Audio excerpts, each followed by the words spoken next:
dan teman-teman semua, selamat datang di Rek Talks BEM FHUI. Perkenalkan, saya Riladi Diputri selaku host pada episode kali ini. Rek Talks adalah kanal podcast dari BEM FHUI yang membawakan berbagai topik yang relevan dengan menghadirkan pembicara-pembicara yang hebat, tentunya akan menginspirasi kita semua. Kali ini, Biro Hubungan Masyarakat bersama Biro Media dan Relasi Alumni berkolaborasi dengan Kemahasiswaan Fakultas Hukum Universitas Indonesia telah mengundang Bang Muhammad Sadam sebagai pembicara di episode The Fun Behind Travel Vlogger.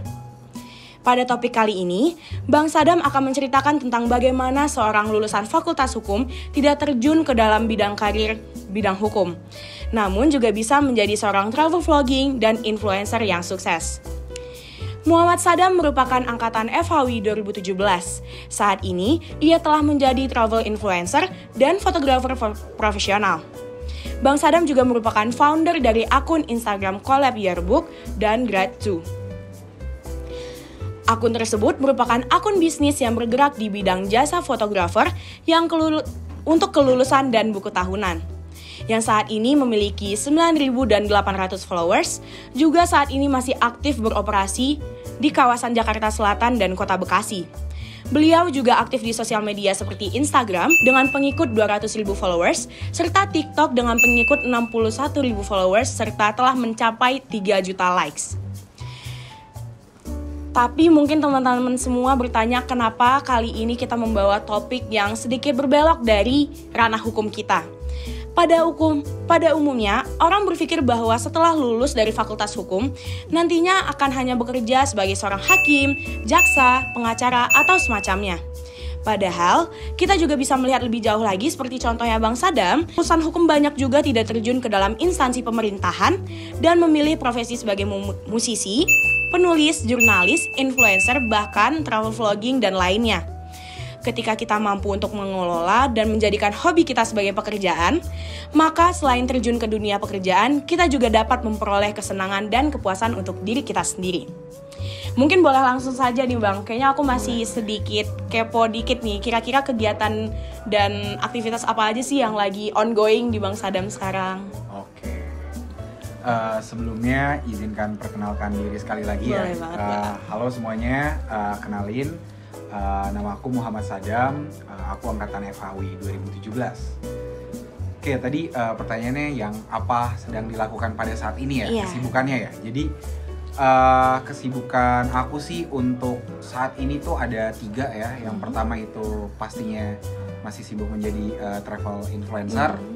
Terus kebetulan juga aku baru mendirikan sebuah usaha foto, yaitu namanya Collab Yearbook ya. Collab Yearbook itu sebuah foto buku tahunan anak sekolah buat SMA, SMP. Terus juga yang ketiga masih sibuk ngajar di salah satu tempat bimbingan les yaitu BTA. Ya, jadi paling kesibukannya 3 itu aja sih saat ini. Oke, cuman kayaknya kan lumayan padat nih dari 3 kesibukan Bang Sadam itu. Kira-kira lagi riuh gak sih kalau manage waktunya gimana gitu? Oke, jadi sebenarnya ini tuh aku selalu bilang ke murid-murid aku juga di BTA ataupun ke teman-teman ya terkait dengan masalah manajemen waktu ini. Kalau menurut aku sih hidup tuh cuma 2 ya, yaitu seleksi dan juga pilihan. Gitu. Nah, dimana biasanya sih kalau aku tuh sebelum melakukan sesuatu ya, itu biasanya tuh udah nentuin dulu nih. Oh, kalau misalnya ngambil A, apakah untung? Atau ngambil B, itu untungnya lebih banyak. Pakai sistem ekonomi juga, opportunity cost gitu. Jadi dalam memanage waktu biasanya dimulai dari itu gitu. Mulai dari pilihan itu. Jadi kayak lihat dulu misalnya, oh kalau misalnya ya waktu aku zaman kuliah nih,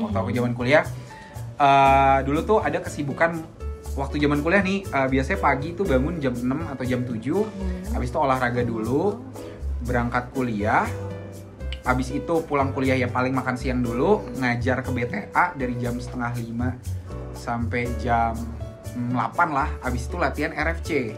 Kalau nggak RFC futsal, RFC bola, bahkan aku juga ikut atletik dan sebagainya tuh. Intinya memang padat tapi kuncinya adalah pilihan.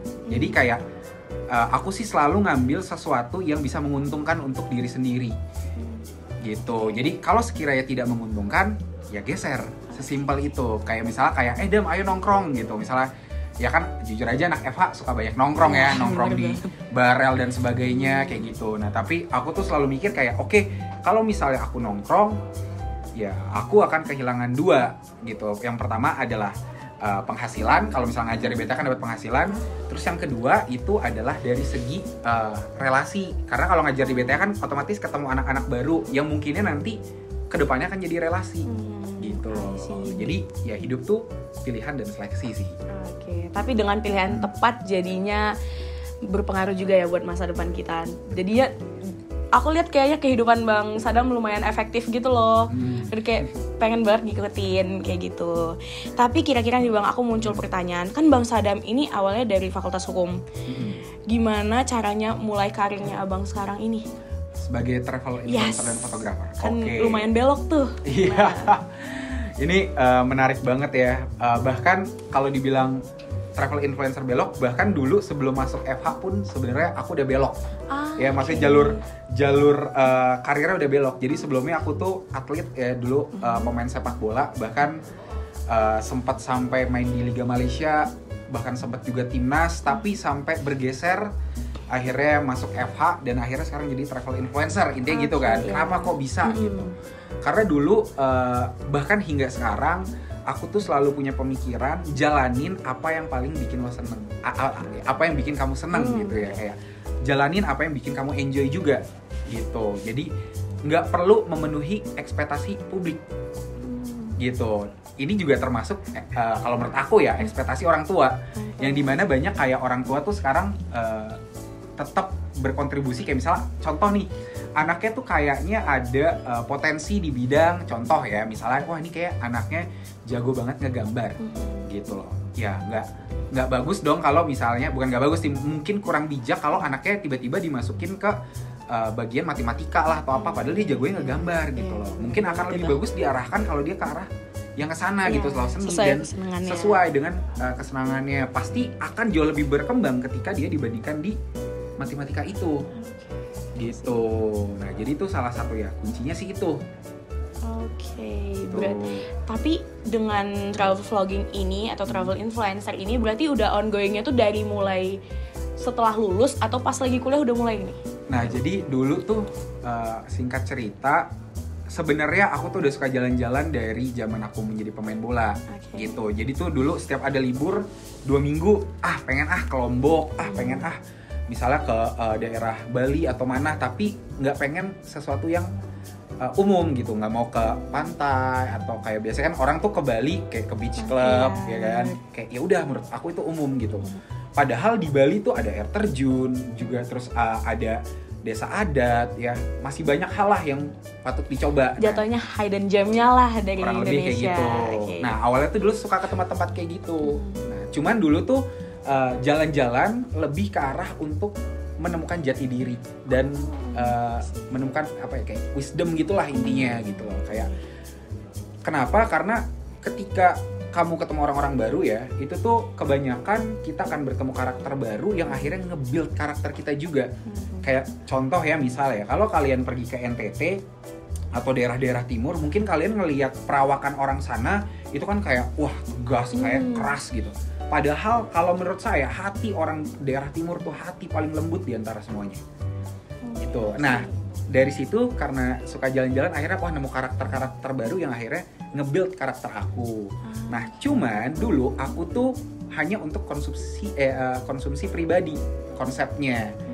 Nah, cuman pada tahun 2020 waktu itu kebetulan kan ada temen namanya Sarah Gibson yang alumni FAUI juga. Dulu tuh dia minta bantuan kayak Dam, lo bisa nggak ke Bajo gitu, kayak aku butuh bantuan drone nih, dia bilang kayak gitu. Terus kayak oh yaudah boleh. Nah kebetulan pas di Bajo itu ketemu Aukarin dan geng waktu itu, Aukarin, Keanu dan sebagainya. Nah waktu itu Karin tuh ngeliat potensi kayak wah nih orang kok kayaknya bagus ya gitu, dilihat dari feeds-nya oke.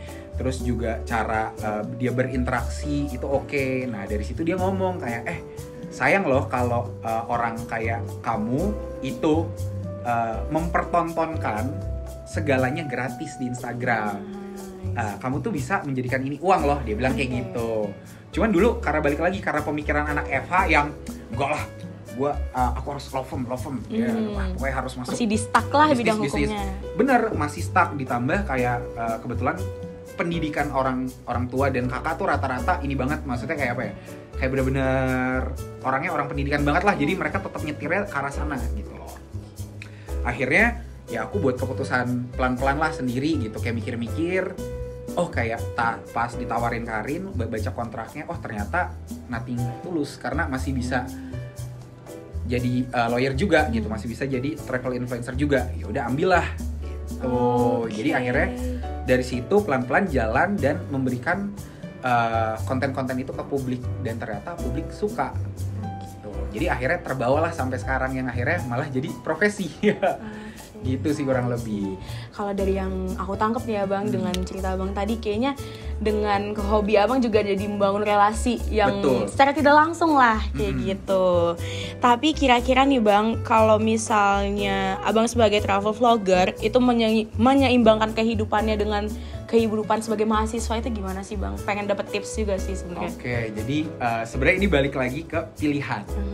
Gitu. Sesimpel kayak dulu tuh sebenarnya kalau dibilang FH tuh fakultas yang dibilang sibuk enggak gitu ya, dibilang menyibuk-nyibukkan diri iya gitu. Karena kalau dari segi matkul ya selesai tuh banyak banget waktu yang maksudnya kayak luang lah gitu. Makanya anak-anak FH tuh biasanya menyibukkan diri dengan organisasi kan. Nah bener banget. Tuh, nah kalau dulu tuh aku sampai ngebagi kayak nih mana organisasi yang sekiranya ada manfaatnya. Kayak dulu tuh aku tuh mikir kayak kayak organisasi aku harus ngambil 2 nih. Yang pertama relasi, kedua ilmu. Nah dulu pikir kayaknya kalau ilmu tuh ambil, karena kebetulan suka yang berbau bisnis, udahlah ambil BLS gitu. Relasi, kayak relasi paling cocok BEM deh gitu. Akhirnya ambil BEM. Jadi buat kalian mungkin kayak aku bisa saranin kalau bisa juga cari yang 2 gitu. Jadi dapat dari segi ilmu, dapat dari segi relasi gitu loh. Nah, yang pertama udah itu. Terus gimana? Itu kan menyimbangkan di kuliah ya, dari segi organisasi. Terus kalau matkul gimana? Nah, kalau dulu tuh sistem aku di matkul intinya ya, kan orang selalu bilang kayak peminat, maksudnya kayak orang tuh banyak ikut peminatan, udah ambil peminatan ini aja lah, kayak karena banyak lah gitu. Nah kalau menurut aku sih carilah peminatan yang emang dikuasain sih. Nah dulu tuh aku ngerasa kayak sebenarnya aku banyak ambil di bisnis gitu, tapi ternyata peminatan yang aku kuasai pajak. Jadi udah langsung ambil skripsinya tentang pajak gitu. Jadi jangan buang-buang waktu memenuhi ekspektasi orang-orang lagi gitu loh. Jangan kayak udah ambil bisnis aja, katanya bisnis prospek kayak gini apa semua gitu loh. Jadi balik lagi, buang ekspektasi orang, penuhi ekspektasi sendiri gitu. Nah di luar itu dengan menjalan-jalan, kebetulan aku tuh baru mulai jalan-jalan di pertontonan ke publik tuh pas after corona, yang kalau nggak salah tuh selisih 8 bulan sebelum kelulusan lah. Yang kebetulan waktu itu masih online, makanya bisa jalan sambil kelas. Gitu. Jadi balance ya, langsung bisa di same time kayak gitu. Pokoknya intinya tuh cuman opsinya di pilihan aja sih. Kayak kalau kalian ngambil A, pasti kalian akan kehilangan B. Nah makanya pilihlah yang terbaik. Tuh jangan sampai, ya intinya kalaupun kalian milih, kalian udah harus tahu konsekuensinya apa.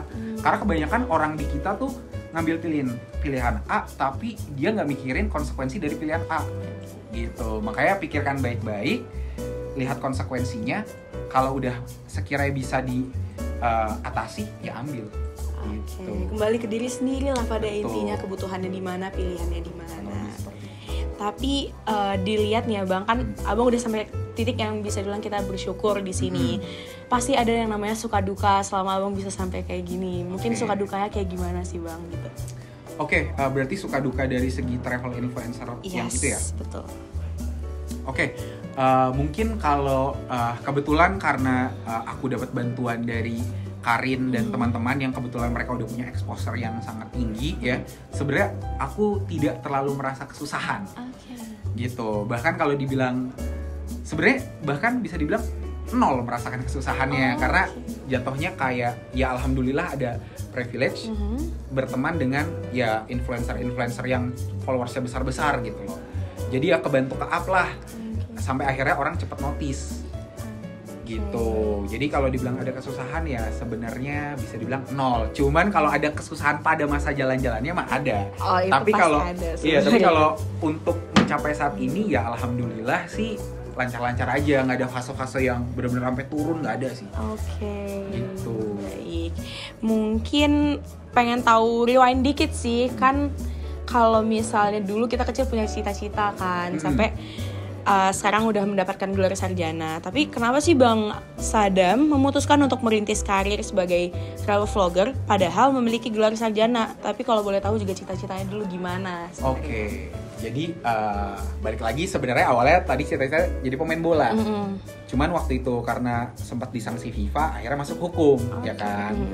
Nah waktu itu pas udah di FH udah saklek banget pengen jadi lawyer, udah saklek. Dulu tuh ini lucu sih guys, dulu tuh alasan pengen ngambil FH, kebetulan saya memang money oriented ya. Gitu. Jadi ya itu udah umum lah anak-anak FH ya. Pasti kalau kalian cari ke kantor-kantor hukum, firma-firma hukum pasti bisnis udah FHUI kebanyakan gitu. Nah ya balik lagi karena ekspektasi publik juga oke, ini dan kebetulan memang money oriented akhirnya oke, fix lawyer gitu. Tapi ternyata pas ketemu ya influencer ini akhirnya pelan-pelan tuh berubah gitu, ke doktrin gitu kan balik lagi money oriented ya. Ya ternyata duit influencer lebih besar. Oke, baik mendapatkan channel lebih banyak jadinya nggak apa-apa lah, pelan-pelan kayak gitu ya. Oke, mungkin aku masih ada beberapa hal yang pengen aku tahu sih Bang. Kayak Abang kan lulusan hukum nih, bagaimana pendapat Bang Sadam mengenai lulusan hukum yang harus merintis di bidang hukum juga? Sedangkan Abang kan belok nih, gimana sama orang-orang yang masih dengan stuck pikirannya di hukum gitu? Sebenarnya sih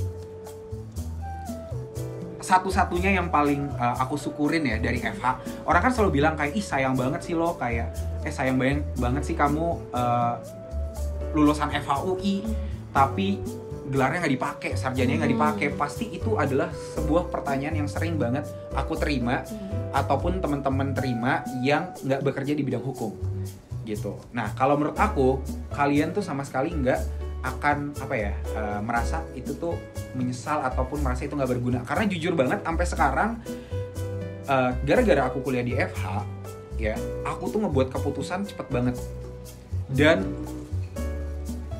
melihat suatu masalah tuh jadi bisa benar-benar dalam banget karena kebiasaan kritis di FH itu. Dan itu menurut aku kelebihan banget kuliah di FHUI. Makanya kalau dibilang apakah merasa sia-sia kuliah di FHUI, jawabannya enggak, samsek gitu.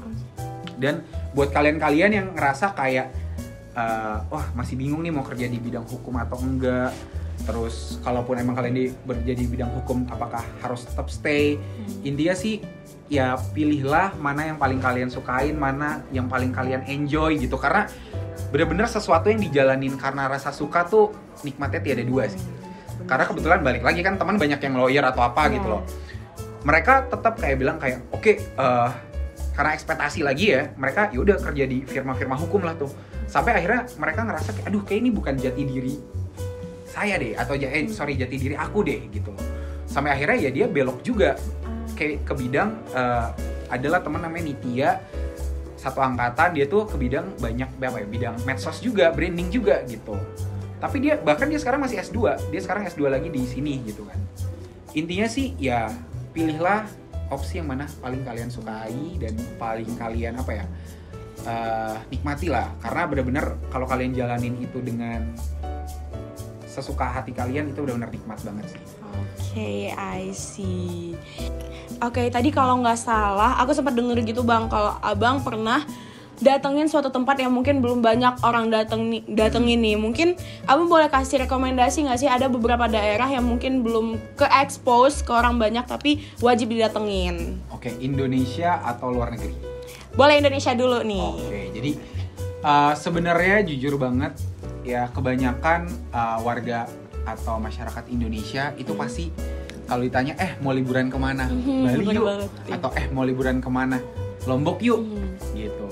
Pasti destinasinya nggak jauh-jauh dari itu. Padahal kalau menurut aku Indonesia tuh masih banyak banget daerah-daerah yang cantik. Nah, kalau misalnya ditanya rekomendasi mana sih daerah yang ya cantik ya, banyak banget, benar-benar banyak banget. Tapi mungkin bisa aku bagi 3 teratas kali ya, rekomendasi favorit. Top 3-nya lah. Top 3-nya ya. Jadi pertama banget, kalau menurut aku yang paling wajib banget didatengin, pertama itu adalah Rote. Nah, untuk yang nggak tahu Rote nggak di mana?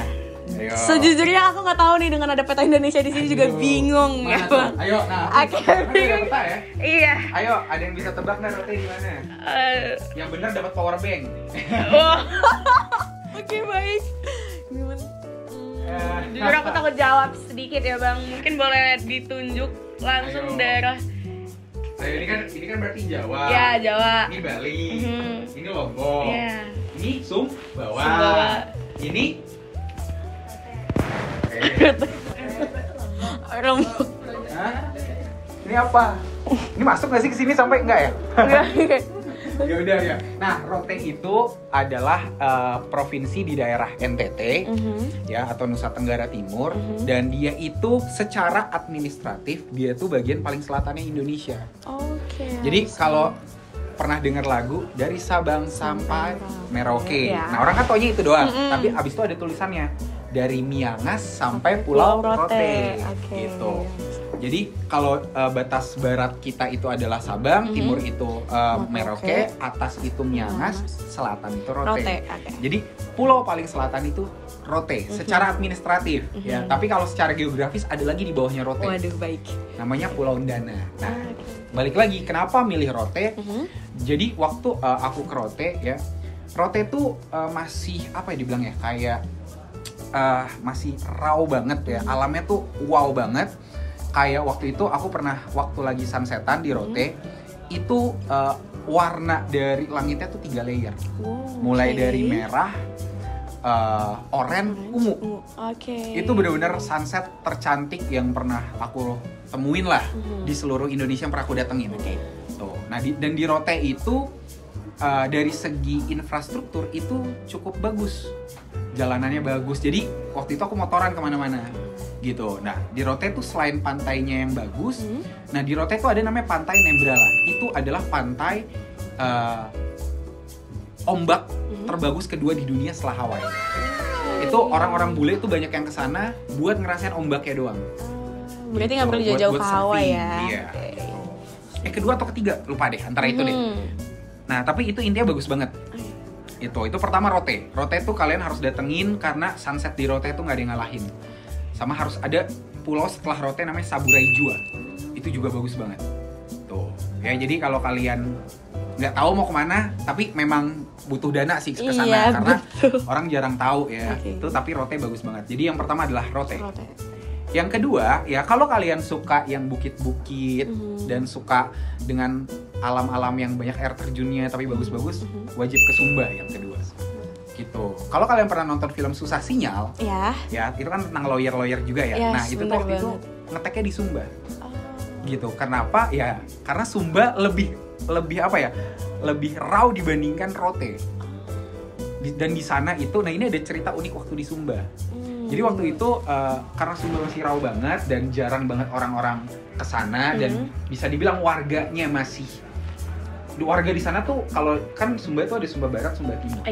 Nah, Sumba Barat itu lebih apa ya? Lebih raw lagi dibandingkan Timur. Timur masih majunya. Nah, waktu aku ke Sumba Barat itu orang-orang rata-rata jalan masih pada bogolok, telanjang. Dan waktu itu pernah ada pengalaman. Jadi aku nerbangin drone. Mungkin memang salah nerbangin tanpa ada izin dan sebagainya. Tapi karena biasanya ya terbangin aja. Tiba-tiba pas lagi nerbangin ada orang dari jauh lari, nimpukin, waduh. Ya, tapi ya itu mungkin salah di aku juga. Mungkin dia merasa terganggu atau apa ya. Tapi Sumba tuh dari segi alam setelah Rote ya, itu oke banget sih. Untuk dari segi bukit-bukitnya, Bukit Warinding. Terus juga ada namanya lupa namanya Danau Wikuri. Oh, itu bagus banget. Itu danau di tengah-tengah laguna gitulah. Oh, itu bagus banget. Kalian wajib ke sana sih. Jadi yang kedua adalah Sumba. Pertama Rote, kedua Sumba. Ketiga, ini bisa dibilang ketiga sebenarnya orang udah sering ke sana atau banyak orang yang udah tahu, yaitu Labuan Bajo. Iya, benar. Ya, itu menurut aku Labuan Bajo adalah salah satu tempat untuk sailing trip terbaik. Kenapa? Karena kalau kalian tahu diving di Labuan Bajo itu adalah salah satu ya setelah Raja Ampat sih. Yes. Cuman kan Raja Ampat cukup jauh dan cukup mahal. Jadi di Labuan Bajo tuh udah oke banget. Wah, waktu itu aku pernah diving ketemu white tip, black tip itu sampai 20 hiu-hiu gitu. Terus di sana tuh juga banyak ikan-ikan besar. Jadi udah itu 3 sih terbaik. Rote, Sumba, Labuan Bajo.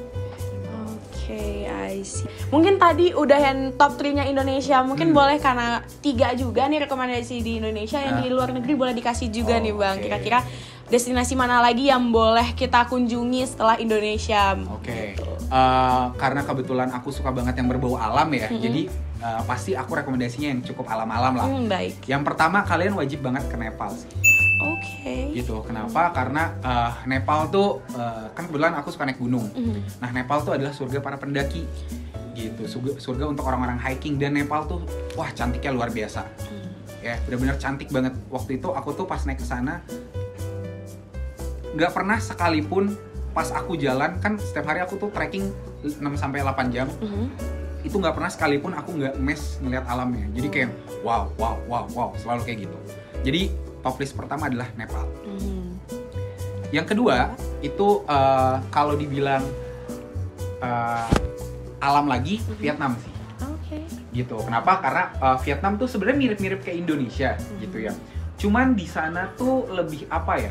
Lebih banyak kayak sungai-sungai kecilnya dan sebagainya, dan itu benar-benar seru banget. Dan di Vietnam tuh makanannya tuh 11-12 sama Indonesia, cuman lebih apa ya, lebih pedes-pedes. Wah, seru deh pokoknya Vietnam tuh. Jadi yang kedua Vietnam. Tuh. Nah, yang ketiga itu mungkin yang aku pernah kunjungi itu yang ketiga yang sebentar, yang paling oke banget ketiga. Mungkin bisa dibilang Itali kali ya.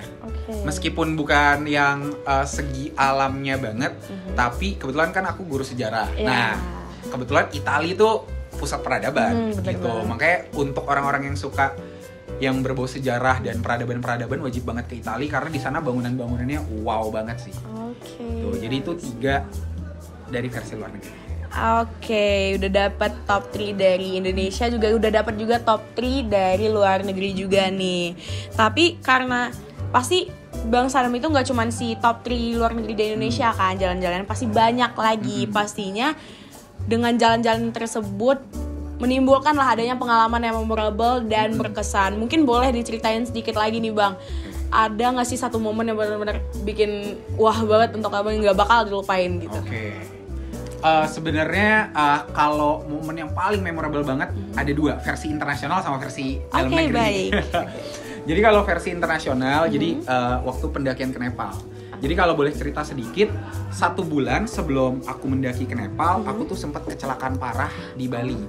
Waktu itu sampai mobil sampai kebalik, dan kalau boleh tunjukin sedikit, nah ini sampai aduh, ada kelihatan dikit nggak ya tuh? Oh iya. Ini sebenarnya jahitan panjang sampai sini. Jadi waktu itu tangannya hancur, gitu, sampai patah jadi beberapa bagian dan sarafnya rusak, gitu.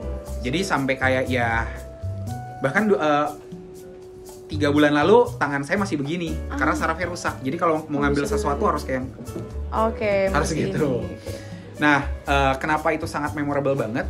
Karena sebulan sebelum kecelakaan, sebulan sebelum mendaki kan itu kecelakaan, tapi aku tetap berangkat ke Everest Base Camp dengan kondisi after operasi, dengan waktu sebulan. Bener-bener after operasi sebulan setelah operasi itu mendaki. Dan waktu itu sebenarnya banyak orang di publik ya, atau nggak di Instagram kayak bilang udahlah Kak, jangan maksain diri, apalah terlalu memaksakan, jangan nyusahin di sana. Nah, kebetulan aku tuh suka banget kalau orang-orang gituin aku. Kenapa? Karena balik lagi kayak ya udah, aku pengen buktiin ke mereka kayak loh, aku beda sama yang kamu pikir gitu. Aku beda gitu. Ya udah, akhirnya tetap pendaki, dan akhirnya aku sampai Everest Base Camp dengan kondisi yang 1 bulan pasca kecelakaan. Dan aku ngebungkam semua omongan orang yang bilang awas Kak nyusahin atau apa. Ternyata pada saat pendakian, di antara semua pendaki aku yang paling kuat. Gitu. Dan itu kenapa memorable banget, yaitu karena aku ngebungkam orang-orang. Dengan kondisi 1 bulan kecelakaan aku bisa mendaki ke Everest Base Camp. Kuncinya cuma 1, mindset. Oke, Gitu. Jadi kalau dokter bilang kayak kalau dari segi kedokteran waktu itu pas dokter lihat, wah ternyata saraf aku mati, nol respon. Dokternya bilang kayak, wah, aduh, udah dokternya pusing. Tapi intinya dokternya bilang ada dua kemungkinan, kalau nggak operasi ngambil saraf dari paha atau nggak keajaiban, yaitu pikiran. Karena kebetulan aku orangnya jarang banget mikirin yang aneh-aneh, aku positif thinking banget, dan aku selalu mikir, oke, mungkin dari segi fisik aku cacat. Gitu. Tapi dari pikiran. Tapi dari segi mental aku nggak pernah cacat. Gitu. Jadi itu yang aku tanamin. Jadi itu yang segi internasional. Kalau segi dalam negeri yang paling memorable adalah waktu ke Sumba. Jadi Sumba ada love and hate sebenarnya. Love-nya, head-nya tadi ditembokin ya. Love-nya adalah waktu itu motoin ada namanya acara Pasola. Pasola tuh acara di Sumba ketika bulan Februari Maret, itu lempar-lemparan ombak, mereka sambil naik kuda. Aku motoin. Nah, di mana salah satu dari keluarga yang aku fotoin itu senang banget sama hasil aku. Dan akhirnya ini tiba-tiba banget mereka ngajak aku ke rumahnya, kita nongkrong-nongkrong bareng, ngobrol-ngobrol, mereka senang banget, mereka happy banget. Karena mereka bilang nggak pernah ada yang motoin mereka, hasilnya bagus, bahkan aku sampai ngedronin dan sebagainya. Mereka langsung bilang kayak, Sadam, kamu mau nggak jadi keluarga angkat kita tapi dari jauh? Dia bilang kayak gitu. Wah, ini sampai merinding ngomongnya, karena benar-benar ini banget, apa tuh kayak waktu itu tuh sampai kaget dan kayak wow, beneran nih gitu. Dan akhirnya aku diangkat jadi keluarga jauhnya Lalo. Nama marganya di sana Lalo. Gitu. Dan itu langsung upacara adat di situ. Bener-bener kayak beneran upacara adat kayak dikalungin, terus kayak di sana tuh tandanya tuh kayak kalau udah jadi bagian keluarga itu dicium pakai hidung gitu. Habis itu dikalungin kain kayak gitu. Wah, itu the best banget sih. Gitu. Jadi itu adalah dua momen yang benar-benar nggak pernah bisa akan aku lupain seumur hidup. I see. Mungkin teman-teman juga bisa udah denger juga tadi ya, dibalik dengan keliling-keliling kemana aja juga bisa dapat keluarga baru, atau bahkan rasa terbaru lah, kehangatan lagi kayak gitu. Bisa dilihat juga ya teman-teman dari cerita Bang Sadam tadi, cukup menginspirasi kita yang dari lulusan hukum juga gak harus stuck juga nih di hukum. Padahal banyak kesukaan kita lainnya yang bisa kita tekuni juga jadi cuan kayak Bang Sadam kayak gini. Tapi mungkin this is the last question ya Bang. Mungkin pesan dari Bang Sadam buat abang mbak yang mungkin lagi sebentar lagi akan lulus, atau abang mbak dan teman-teman yang masih bingung menentukan mau jadi apa ke depannya, atau pengen mencapai mimpi apa tapi nggak dapat dukungan orang terdekat. Mungkin boleh dikasih sedikit pesan buat para penonton nanti. Oke. Jujur aku pertama kali, bahkan dari dulu zaman main bola itu nggak dapat dukungan dari orang tua. Nah, setelah kelar bola pun pengen masuk FHW dan pengen jadi travel influencer juga nggak dapat dukungan dari orang tua ataupun keluarga gitu. Ya gimana caranya? Ya akhirnya harus membuktikan ke mereka gitu. Mungkin untuk kalian semua ataupun abang dan mbak ataupun junior-junior di FHW, mungkin kalau kalian belum mendapatkan izin dari orang sekitar dan sebagainya, ya kalian tetap harus perlu buktikan sih. Karena belajar lagi, kalau kita melihat dari budaya orang Indonesia ya, budaya orang Indonesia itu benar-benar yang bisa dibilang tuh kayak kita tuh sangat mikirin omongan orang gitu loh. Dan kita juga benar-benar suka banget kemakan omongan orang gitu. Benar-benar makan hati banget, kayak orang ngomong apa kayak aduh iya lagi gitu. Nah, kalau bisa sih kurangin hal-hal seperti itu, kurangin ekspektasi dari publik, jalanin aja apa yang kalian sendiri mau gitu. Buktikan ke orang-orang yang memang tadi kayak udahlah nggak usah kesana atau apa ya, kayak ya ini bisa loh gitu loh. Jadi jangan berhenti ketika ada orang menentang kalian sih. Buktiin ke mereka ya kalau kalian tuh malah bisa memenuhi ekspektasi. Oke, we got the point ya teman-teman. Nah, abang mbak dan teman-teman semua, pesan yang telah diberikan oleh Bang Sadam tadi sekaligus menjadi penutup bagi podcast Rek Talks Collab Kemahasiswaan Fakultas Hukum UI episode The Fun Behind Travel Vlogging kali ini. Kalau boleh aku merangkum obrolan kita tadi ya Bang, mungkin Bang Sadam sempat bercerita bagaimana ia memulai karirnya sebagai fotografer sekaligus travel vlogger. Bang Sadam mengatakan bahwa hobi jalan-jalannya ini dimulai sejak ia menjadi pemain bola, di mana setiap liburan ia berkeinginan untuk bertamasya ke tempat-tempat yang sebelumnya belum pernah dijelajahi oleh khalayak banyak. Namun kemudian ia baru memulai profesinya sebagai travel vlogger itu setelah pandemi COVID-19. Menurut Bang Sadam sendiri, hidup itu seleksi dan pilihan, dimana jalani apa yang paling bikin kamu enjoy. Jangan buang-buang waktu untuk mengikuti ekspektasi publik. Spend your time untuk memenuhi ekspektasi diri sendiri. Harus pintar-pintar juga memilih suatu pilihan, karena di setiap jalan pilihan yang kalian jalani nantinya pasti ada konsekuensi yang terjadi. Jadi pilihlah yang paling menguntungkan.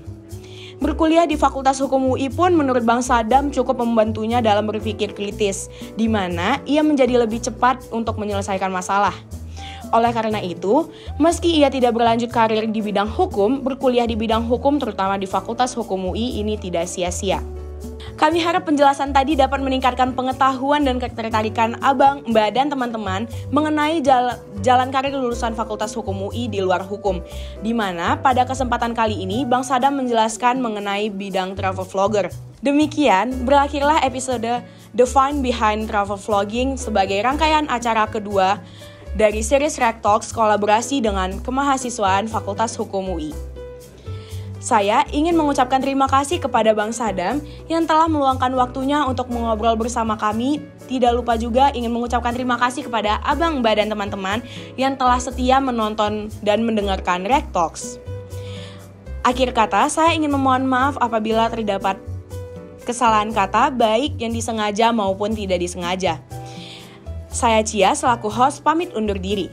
Pantau terus lini masa kami untuk konten-konten menarik selanjutnya. Sampai jumpa Bang Ba dan teman-teman semua.